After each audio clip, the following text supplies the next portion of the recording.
Mystery, history, cryptid creatures, and paranormal activities.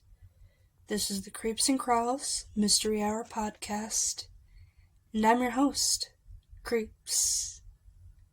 Today's episode is a very popular episode, very popular subject, I should say, known as the Black Dahlia.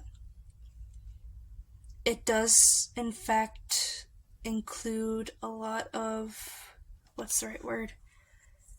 things to look out for that may trigger you, or some details may have been lost in this actual retelling. So please sit back and listen and enjoy, and tell me if I got anything wrong. Elizabeth Short was born on July 29, 1924 in Hyde Park, Boston, Massachusetts, to Cleo Alvin Short Jr. and Phoebe May Sawyer Short. Short's father built mini golf courses, and during the stock market crash of 1929, he lost most of his savings, and a year later, his car was found abandoned on the Charlestown Bridge, and her mother, a housewife, was left all alone, believing her husband to be dead. She began working as a bookkeeper to support the family, and during this time, Short suffered from severe bronchitis and asthma, and her doctor suggested moving her to a milder climate after having surgery on her lungs at just 15.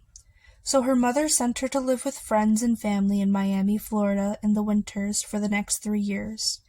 And during her sophomore year, Short dropped out in 1942, and the husband, who was believed to be dead, sent her mother an apology letter, stating that he was in fact alive and had started a new family in California.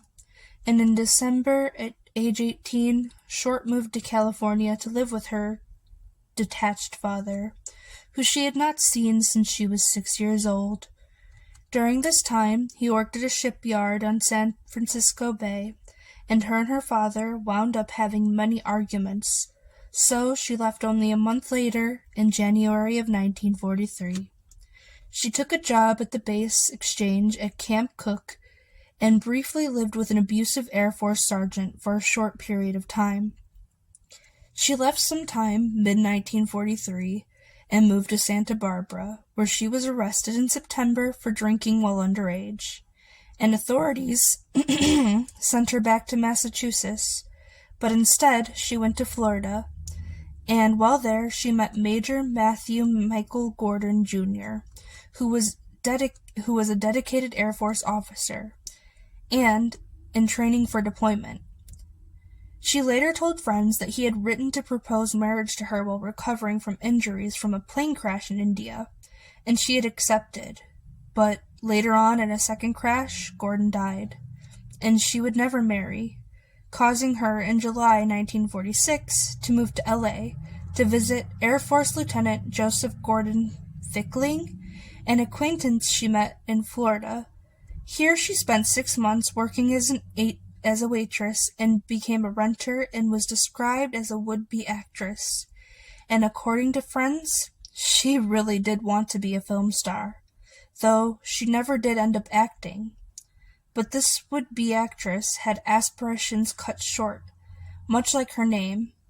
On January 9th, 1947, the events that would lead up to her death took place.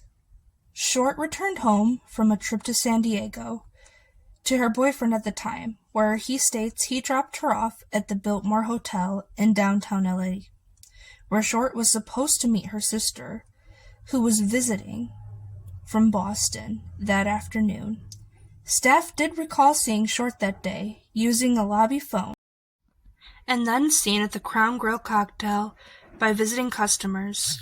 But this was the last place she had been seen until the morning of January 15, 1947, when her naked body was found severed in 2 parts. It was found in a vacant lot on the west side of South Norton Avenue, midway between Coliseum Street and West 39th Street. Her severely mutilated body was severed at the waist and completely drained of blood, leaving her skin a wildly pale color. And Emmy said she had to have died around 10 hours prior. Her body had been cleaned by the killer, and her face had been cut from ear to ear in a chilling grin, in an effect investigators called the glass glow smile. She had several cuts on her thighs and breasts, and entire slices of skin had been cut away. The lower body was positioned a foot away from the upper body, and her intestines beneath her butt. The corpse had been posed with her hands over her head, and her elbows bent at right angles, and legs spread apart. Photos showed, as well as the autopsy report near the body, a heel print and tire tracks, as well as a cement sack with blood, and they were found nearby her corpse. And on January 16th, an autopsy report with a description of Short was written, describing her as precisely 5'5" and 115 pounds, with light blue eyes and brown hair, with badly decayed teeth, and was later identified by her fingerprints from her arrest in 1943.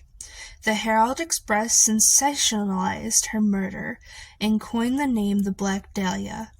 No arrests were made in regards to her case, and many pieces of media speculated various people for her murder, including American Horror Story, a movie, and even a book. To this day, no one knows who was responsible for this murder, and the case has since been closed, but may reopen sometime in the future when technology, quote, gets better, says a few different detectives of the LAPD.